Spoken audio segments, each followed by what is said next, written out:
Another mostly cloudy and breezy day tomorrow, along with those cooler temperatures sticking around not just this week, but even into next week. All those details coming up. Right now on News Channel 6 at 11, 2 students and 2 teachers killed in a mass shooting at a Georgia high school. We'll have the latest on the investigation. Also ahead, getting ready for Arts in the Heart in Augusta, what festival organizers are asking from city leaders. And schools in South Carolina cracking down on cell phone use in the classroom. What parents and students need to know about the ban. As your news at 11 starts now. Live from Television Park, this is WJBF News Channel 6 at 11.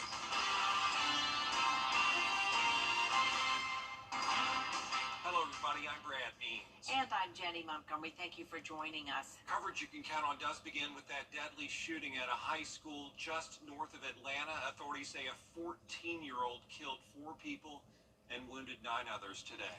The FBI says it received tips about the suspect a year and a half ago. Zoreen Shaw has the story. Tonight, a vigil in Winder, Georgia.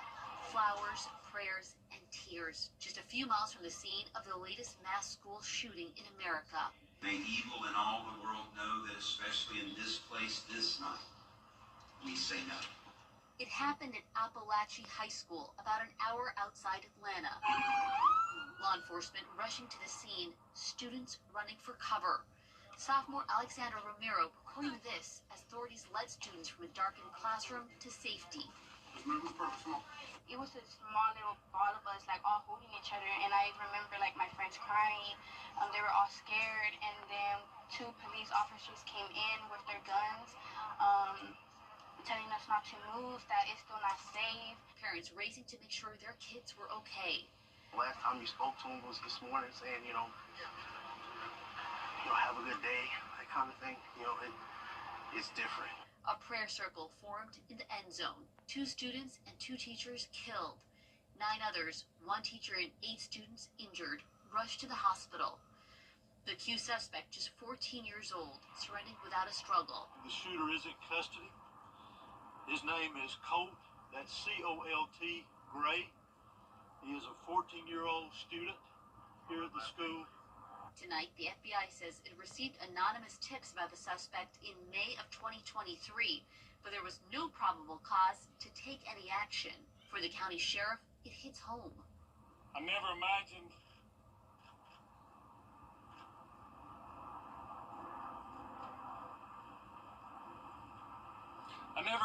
that I would be speaking to the media in my career over something that happened today, the pure evil that happened today. As another community tries to heal. Zoreen Shaw, ABC News, Los Angeles. Here at home, Shepherd Community Blood Center is working to help the victims of the shooting. The blood center sent blood and platelets to Grady Memorial Hospital in Atlanta and Athens Regional Medical Center. The CEO says Shepherd is just doing its part. Our focus is on our community and helping here locally. We were happy to be able to respond with a few extra units that we had. The only way we're able to provide in a situation like this is to have blood on the shelf, tested and ready to go. And so that's why we encourage folks to donate regularly, because we never know when this is going to happen. If you would like to donate, you can visit any of Shepherd's locations around the CSRA.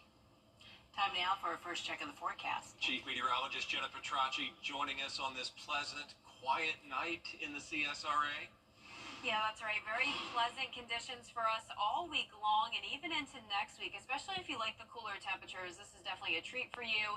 Today we topped off in the low to mid 80s, and right now temperatures are near average for this time of the year, but it will be another night eventually into the upper 60s as we go into the overnight hours. Our Terry Lambert Hyundai Skyview cam showing nice dry roadways. No rain today and a high of 86 in Augusta. That's about as warm as it got. The rest of the CSRA under that amount or under that temperature today, and a low this morning on the chilly side, starting out at 62. So right now temperatures are in the low 70s, 73 in Augusta, 72 in Evans, Millen, you're at 74, 71 in Aiken, Wrightsville at 75, and 70 in Edgefield. So those temperatures are a little bit warmer tonight, and that is because of the cloud cover, always acting as a blanket, keeping things a bit warmer.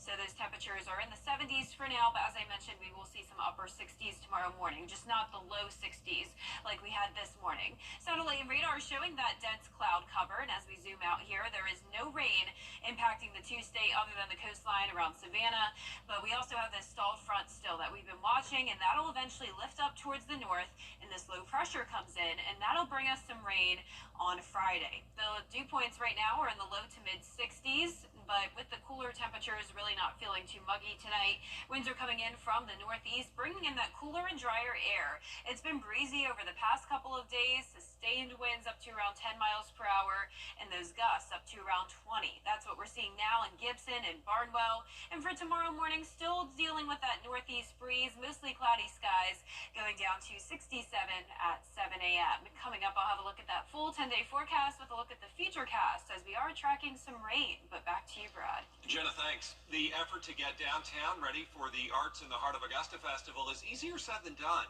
It starts 2 weeks from Friday. Last week, organizers asked the city for help to get the Broad Street area ready. Well, an email from festival organizers to commissioners says department heads told them there were no inmate crews, no community service folks or city workers available to help get things ready for Arts in the Heart. Some commissioners saw that and said, we're not going to take no for an answer. Why is this our standard response when we have people who are trying to bring things good to the city, and our first response is no? And so, once again, that goes back to the culture within our city that we need to change. The interim administrator telling commissioners, yes, the city is going to have all hands on deck and will make sure all the needs are met for Arts in the Heart when it kicks off September 20th. A new sexual health clinic has opened in Aiken County. Isabella Moody has that story. The Rural Health Services offers many services to the community for those who may not have insurance. The organization received a $1.2 million grant from the CDC to open the sexual health clinic, being one of 26 nationwide and the only one in South Carolina. The funding from the CDC is really important because we try to get people on a sliding scale if they are uninsured, so they only have to pay a small amount. The clinic provides preventative measures like vaccinations or medications like PrEP and DoxyPep, treatment and testing for STIs, hepatitis C, HIV, and Mpox, as well as sexual health education, counseling, and more, regardless of the patient's insurance status. Feels like it's something that's so needed. The fact that, there are so many people who I've had conversations with about, barriers they've had in getting tested before, or, even more social or mental barriers. Augusta has one of the highest rates of STIs in the country, and since Aiken is neighboring Augusta, Grayson Ross was happy to be a part of bringing the clinic to Aiken. Right now in the state of South Carolina, we have 20,800 cases of HIV. And then per 100,000 people, about 300 have chlamydia, 40 have syphilis, and about 700 have gonorrhea. So we wanted to kind of bring light to that. They hope the new clinic will bring awareness to the CSRA. When you are engaging in sexual behaviors, one random encounter, not even a random encounter, but it could change your life. For more information on the clinic and how to set up appointments, you can find that on WJBF.com. In Aiken, Isabella Moody, WJBF News Channel 6. South Carolina education leaders have approved a total cell phone ban during the school day starting in January. On Tuesday, the South Carolina Board of Education approved the policy, which applies to grades K through 12. During the school day, students can't use personal electronic devices unless their teacher says so. They also can't wear or use device accessories at school. Teachers say they're concerned about how discipline will be handled. Are we willing to expel children over cell phones? Are we going to put them in ISS? Are we going to give warnings? Like, what is the discipline plan around cell phones? And I think that's kind of what we're all waiting on from the state to say it's okay to take a hit on your school report card if you're going to put kids out over defiant cell phone behavior. The cell phone policy will also include exceptions for students with special needs. Coming up on News Channel 6 at 11, hunger awareness in the CSRA. How you can help feed those in need when coverage you can count on continues. It is another day of mostly cloudy skies, breezy conditions, and of course, cooler temperatures. We're also watching some rain that'll be moving in Friday and Saturday, and then next week looks awesome. I'll have that full forecast when we return. You can trust. Meteorologist John Lynn, weather coverage you can count on. The Live 5 for 6 Skyview Network, sponsored by Terry Lambert Hyundai. Now, your most accurate forecast with WJBF Live 5 for 6. Welcome back. I hope you enjoyed your Wednesday. The weather was pretty nice for this time of the year. We're typically around 90 degrees, but we were more so around 80 degrees in some places today. And if you were a bit warmer than that today, you'll probably be cooler tomorrow. So we have a lot of low 80s in store over the next few days. Breezy winds still this evening, and the breeze will continue into our Thursday. You can see the flag blowing a lot here in Swainsboro on our Terry Lambert Hyundai Skyview cam. We're sitting at 73 degrees, dew point of 65, north wind of 8 miles per hour. Low 70s across the board, about as warm as it gets is 75 down towards the southeast in Bamberg. Cloud cover taking over the CSRA. Those clouds briefly broke apart around sunset, but now they're back. And as we zoom out here, most of Georgia and South Carolina dry, but a lot of moisture to the south of us all along the stalled frontal boundary. We're watching this low pressure down towards South Texas, and that'll eventually move towards our area on Friday, bringing us a pretty high chance of rain. Tomorrow, the rain chance is very low, though, just a 20% chance of isolated showers, upper 60s for your Thursday morning, and then climbing to a high of around 82 degrees. Only topping off at 80 on Friday. A lot of us only in the upper 70s, believe it or not. And then Saturday into next Wednesday, very consistent, around 83 to 84 degrees. Low temperatures are going down each day, so 67 tonight, a bit warmer, and then we'll see all the way down to 60 on Tuesday, and then some upper 50s coming to the picture next week. No rain next week. The highest chance is going to be on Friday of this week at 60%, and then a 40% chance of rain still on Saturday. Here's our futurecast tomorrow at 6 o'clock in the morning. Cloudy skies, northeast wind coming in, possibly some rain here and there, all very light activity. Really won't be until Friday where this rain really takes over, especially by Friday evening. Low pressure centered around the border of Alabama and Florida. Our southern counties could see some heavier downpours that could lead to some minor flash flooding, along with some rumbles of thunder and lightning, but for the most part, a steady light rain. Then here comes this cold front, and that'll bring a few more showers Thursday evening, or Saturday evening, that is. And behind it, we have even cooler and drier air taking over for Sunday and lasting all the way through next week. Now let's take a look closer to home. Tomorrow at 8 a.m. Really not much rain. As you can see, it's mostly just a cloudy day, some sprinkles here and there, and same thing through Friday morning. Not really seeing any of that rain until later on in the morning and then in the afternoon. That's when we could see some widespread downpours, especially by Friday evening. But you can see here it's very, very light activity. There's some possibilities of some heavier rain at times, but you can see those rainfall totals really not looking too impressive here. Under around a quarter of an inch to half an inch for around half the area, and then up to around 2 inches. Not out of the question for some of our southern lying counties. Our low temperatures tonight will be in the mid to upper 60s, and our highs tomorrow will be in the low 80s pretty much across the board. 10-day forecast showing us only at 80 degrees on Friday with that high chance of rain. Wet first half of the weekend, but then drying out on Sunday. Plenty of sunshine and lower humidity next week, and some chilly mornings, upper 50s returning. Looking forward to that. Yep. Jenna, thanks. September is Hunger Action Awareness Month. It focuses on raising awareness about hunger in America. And on September 10th, our Hunger Action Day, Golden Harvest encourages you to wear orange to spread the message. The color for Hunger Action Month is orange, and so we encourage people to wear orange. We've got orange t-shirts that say, "This is my hunger fighting t-shirt." So we're wearing those this month. But again, just encouraging the community to take action this month, because it is a month we can really shine a light on this and do some incredible work together. And all it takes is $1 a day to provide 10 meals. To learn more, go to WJBF.com. Still ahead, a local high school athlete is back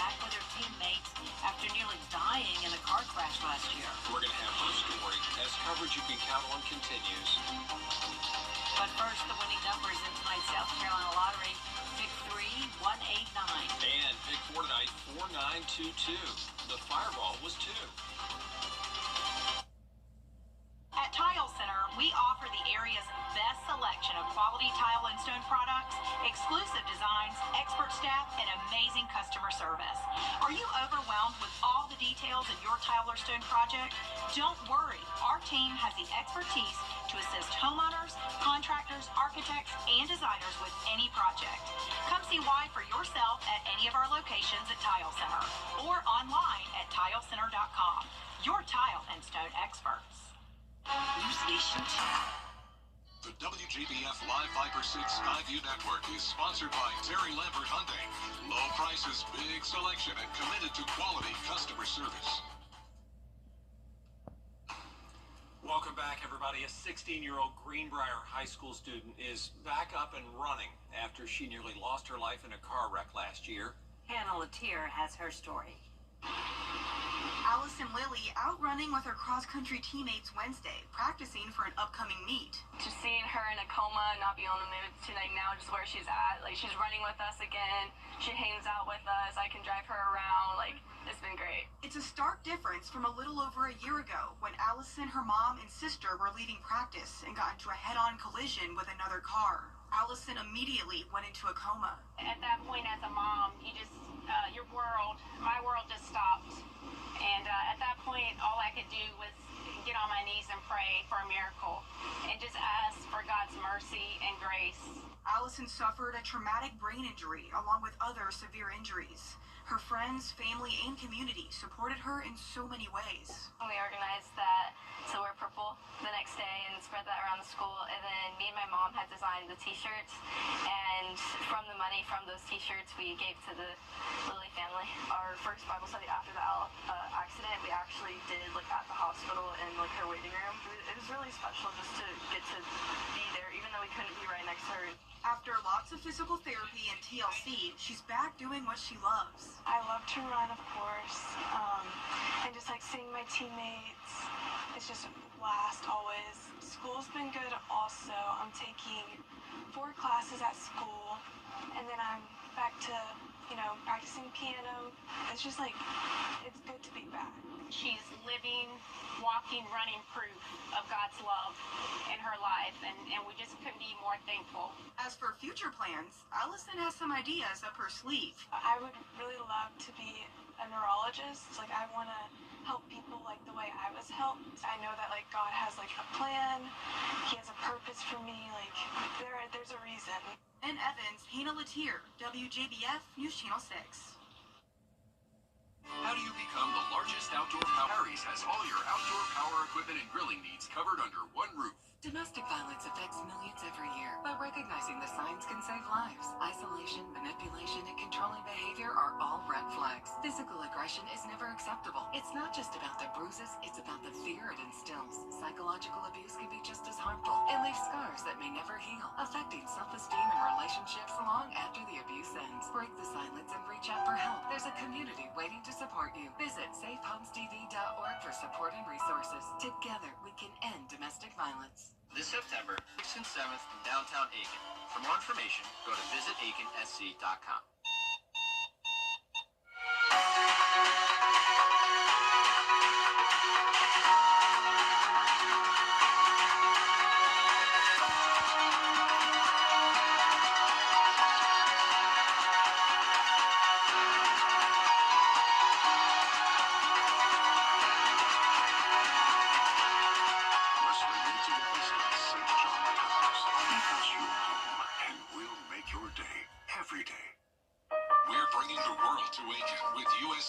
Cultural Series at the Etheridge Center. Join us for the concert truck on Sunday, September 8th. Acclaimed musicians Nick Luby and Susan Jong have redefined the concert experience, converting a 16-foot box truck into a fully functional mobile concert hall. USC Aiken's Cultural Series. For tickets, visit etheridgecenter.universitytickets.com or call 803-641-3305. The Scholar Athlete Awards are brought to you by Jefferson Energy Cooperative, Rebath of Augusta, McDonald's, and WJBF News Channel 6. Now, WJBF sports coverage you can count on. Every week, we honor an exceptional athlete who is also a leader in their school and in their community. This week's Scholar Athlete is Greenbrier's Kenzie Horton. Kenzie is a state champion playing flag football for the Wolfpack, where she's been recognized by Sports Illustrated and Max Preps as a 2024 player to watch. She also holds the school record for passing touchdowns, completion percentage, total passing yards, and has the highest QB rating. In the classroom, she's in the Honor Society, takes multiple AP classes, and volunteers with the Buddy Club for kids with special needs. Her parents and coaches say she is an absolute inspiration. It's really cool that all my work has paid off in the classroom and on the field. It's just really cool to see it represented in an award. So yeah, I'm very grateful for it. Well, in sport, she's been working at football since we can remember, since she could walk. And in academics, she puts in work every day. She does a lot of it all the time.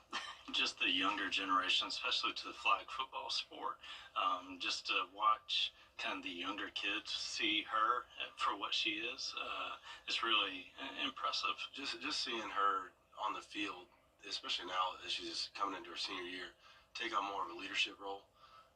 She's always been a great player. She's been she'll be a 4-year starter this year. But I think now, the girls respecting her and knowing that she's been here before, and kind of gives us a little bit of an edge, I think, on the field. Kenzie has multiple college offers, but she hasn't landed on a school quite yet. She plans to study business administration and continue playing flag football. A huge congrats to Kenzie Horton and her family. The Atlanta Braves opened their series against the Rockies with a win, and they look to keep it going in Game 2. Bottom of the first one on for Matt Olson. He'll find the gap in left field for a double, and that puts Atlanta on the board 1-0. Then, just a few batters later, 2 on for Jared Kelenic. He sends this one to the chop house for a 3-run homer. That's his 14th home run of the year, and the Braves lead 4-1. Jumping ahead to the 6th, Atlanta up 4-2 with 1 on for Jorge Soler. He lines it up the middle to tack on one more. Braves get the win 5-2 and secure the series victory. They'll look for the sweep on Thursday. First pitch is at 7:20 p.m. Over in the golf world, it was announced on Wednesday that the PGA Tour and LIV Golf will finally face off when 4 of the biggest stars in the sport come together later this year in a made-for-TV match. Rory McIlroy and Scottie Scheffler will represent the PGA as they go toe-to-toe against Brooks Koepka and Bryson DeChambeau from LIV. The primetime event will take place in Las Vegas and will be aired on TNT sometime in December. We'll have more info for you on this matchup as event details are finalized. And finally, it's time to vote for our Football Friday Night Player of the Week. This week's nominees are Evans E.J. Hogan, Augusta Prep's Bo Polcha, Silver Bluff's Draylon Brown, Fox Creek's Mickey Quiller, and Strom Thurmond's Deontay Phillips. The poll is on WJBF.com.